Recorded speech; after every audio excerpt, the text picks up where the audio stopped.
Baik,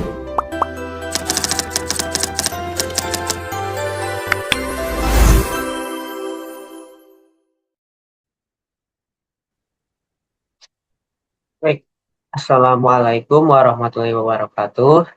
Perkenalkan, nama saya Muhammad Fahri Novianto dari Prodi Ilmu Administrasi Publik semester 2. Sebelumnya aku mau menjelaskan nih tentang diskresi dan Chris Emerson. Di sini terdapat berapa banyak poin dari daftar isi ya, cukup banyak. Sekarang lihat. Nah, pertama-tama ada latar belakang. Penyelenggaraan pemerintah sering berhadapan dengan situasi dinamis di mana peraturan perundang-undangan tidak mampu menjangkau realitas lapangan secara konkret. Birokrasi membutuhkan instrumen kebebasan bertindak agar tidak mengalami stagnasi saat menghadapi kekosongan hukum. Penggunaan diskresi tidak absolut dan wajib bersandar pada asas-asas umum pemerintahan yang baik atau AUPB untuk mencegah penyalahgunaan. Konsep negara hukum. Negara hukum menempatkan hukum sebagai dasar utama penyelenggaraan kekuasaan untuk mencegah tindakan sewenang-wenang. Hukum berfungsi sebagai alat untuk mengontrol kekuasaan agar tidak disalahgunakan oleh pihak berwenang. Di Indonesia sendiri, konsep ini ditegaskan dalam Undang-Undang Dasar 1945 yang dimana mengharuskan seluruh penyelenggaraan pemerintahan berlandaskan hukum. Seperti yang kita tahu bahwa Indonesia adalah negara hukum. Begitu. Nah, di sini ada konsep negara kesejahteraan, di mana negara tidak hanya bertindak sebagai penjaga ketertiban, tetapi juga aktor utama dalam mewujudkan kesejahteraan masyarakat luas. Dan pemerintah memiliki peran aktif untuk menciptakan keadilan sosial melalui penyediaan layanan dan berbagai kebijakan publik. Dan Chris Emerson sangat penting untuk mendukung pelaksanaan fungsi negara kesejahteraan agar responsif terhadap masalah sosial. Perkembangan peran pemerintah modern. Peran pemerintah mengalami pergeseran dari fungsi minimalis menjadi pelaksana kebijakan dan penyedia layanan publik yang kompleks. Tuntutan publik mengharuskan pemerintah merespon permasalahan terduga dan cepat dan efektif. Di saat situasi mendesak yang tidak diatur rinci oleh undang-undang membutuhkan ruang fleksibilitas pengambilan keputusan berupa diskresi. Nah, di sini ada teori diskresi. Di sini, diskresi adalah kewenangan pejabat pemerintahan untuk mengambil keputusan berdasarkan pertimbangan sendiri pada situasi tertentu. Kewenangan ini lahir ketika peraturan undang-undangan tidak jelas atau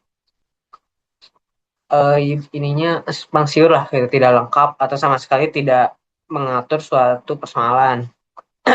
Nah, dalam landasan hukum, diskresi di Indonesia diatur secara tegas melalui Undang-Undang Nomor 30 Tahun 2014 tentang Administrasi Pemerintahan. Nah, di sini ada unsur dan karakteristik diskresi. Pertama, ada kewenangan yang sah, di mana diskresi hanya bisa dilakukan oleh pejabat yang memiliki wewenang berdasarkan hukum. Lalu ada kebebasan menentukan pilihan. Pejabat memiliki ruang untuk memilih tindakan paling tepat, namun tetap dalam kerangka hukum. Jadi maksudnya tuh pejabat bisa mengambil tindakan yang bagus, tapi juga ada aturannya begitu. Nah, syarat dan batasan penggunaan diskresi. Pertama, setiap tindakan diskresi wajib dilakukan semata-mata untuk kepentingan umum dan kemanfaatan masyarakat luas. Lalu keputusan yang diambil harus bersandar pada alasan yang sepenuhnya objektif dan rasional. Nah, seperti di dalam landasan hukum diskresi Indonesia yang diatur secara tegas, yang di Undang-Undang Nomor 30 Tahun 2014 tentang Administrasi Pemerintahan. Jadi yang tindakan menggunakan diskresi ini tujuannya ya untuk masyarakat gitu, bukan untuk pejabatnya begitu. Nah, konsep Prius Emerson. Nah, konsep ini berasal dari tradisi hukum Eropa kontinental yang berarti kebebasan dalam melakukan pertimbangan untuk mengambil keputusan. Prius Emerson memberikan wewenang pejabat untuk bertindak inisiatif sendiri ketika menghadapi situasi yang belum diatur secara jelas atau sangat esensial bagi negara kesejahteraan karena tidak semua pelayanan publik yang cepat bisa menunggu peraturan yang tertulis. Jadi konsepnya tuh Prius Emerson ini jadi kita harus bisa langsung respon cepat lah tanpa harus menunggu yang lain-lain begitu. Nah, untuk perbandingan Prius Emerson dan diskresi di sini keduanya cukup memberikan fleksibilitas pemerintahan dalam situasi yang tidak diatur hukum. Sedangkan Prius Emerson bersifat doktrinal dan menekankan pada kebebasan melakukan pertimbangan. Sedangkan diskresi adalah istilah hukum positif di Indonesia yang lebih menekankan pada kewenangan mengambil keputusan konkret. Jadi maksudnya tuh kalau Prius Emerson itu lebih bebas lah gitu ketika melakukan perbandingan. Sedangkan diskresi itu perbandingannya harus tetap ada aturan gitu menggunakan hukum yang ada. Nah, diskresi dan good governance. Karena diskresi memberikan fleksibilitas, sedangkan good governance memberikan kerangka normatif agar fleksibilitas itu tidak disalahgunakan. Nah, transparansi sangat diperlukan agar masyarakat memahami alasan dibalik keputusan diskresi yang diambil pemerintah. Nah, dari prinsip akuntabilitas mewajibkan setiap tindakan diskresi dapat dipertanggungjawabkan secara hukum dan moral. Yang di sini ada analisis krisis penggunaan diskresi. Nah, terdapat resiko subjektivitas di mana keputusan dapat dipengaruhi oleh kepentingan pribadi atau faktor non-objektif. Kebebasan yang berlebihan dapat mengurangi kepastian hukum karena keputusan bisa berbeda-beda tergantung penilaian pejabat.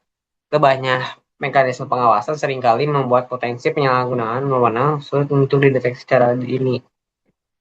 Jadi kita harus analisis juga dalam penggunaan diskresi ini karena bisa saja malah sewenang-wenang begitu. Nah, di sini ada penyalahgunaan wewenang. Kenapa yang bisa terjadi ketika wewenang digunakan tidak sesuai dengan ajaran hukum yang telah ditetapkan? Ada namanya Deuter Herman de Beauvoir. Menggunakan kewenangan sah tetapi untuk tujuan yang menyimpang seperti kepentingan politik atau pribadi. Jadi wewenangnya eh dia punya wewenang yang sah tapi pas digunakan malah untuk kepentingan sendiri begitu bahasa ininya. Ada namanya will occur, mengambil tindakan sewenang-wenang tanpa dasar aturan yang jelas maupun pertimbangan rasional. Jadi ketika mengambil keputusan dia tidak berpikir lah ibaratnya dia hanya langsung menembak gitu apa dia yang menurut dia mau gitu atau yang dia inginkan gitu tanpa pertimbangan. Lalu ada mekanisme pengawasan dan pencegahan. Nah, di sini ada ini ya, ada dua. Ada pengawasan internal, di mana dilakukan oleh unit dalam pemerintahan itu sendiri seperti inspektorat untuk memastikan tindakan sesuai aturan. Lalu ada pengawasan eksternal melibatkan pihak luar seperti lembaga peradilan, legislatif, dan ombudsman demi menjaga objektivitas. Namun pencegahan paling efektif dibangun melalui peningkatan transparansi, akuntabilitas, dan kapasitas pemahaman hukum aparatur pemerintahan.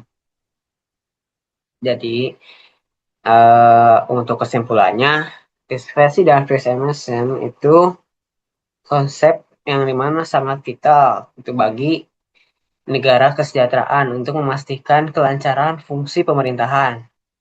Dalam penyelenggaraan negara menuntut keseimbangan antara fleksibilitas bertindak dan ketegasan pengadilan pengawasan.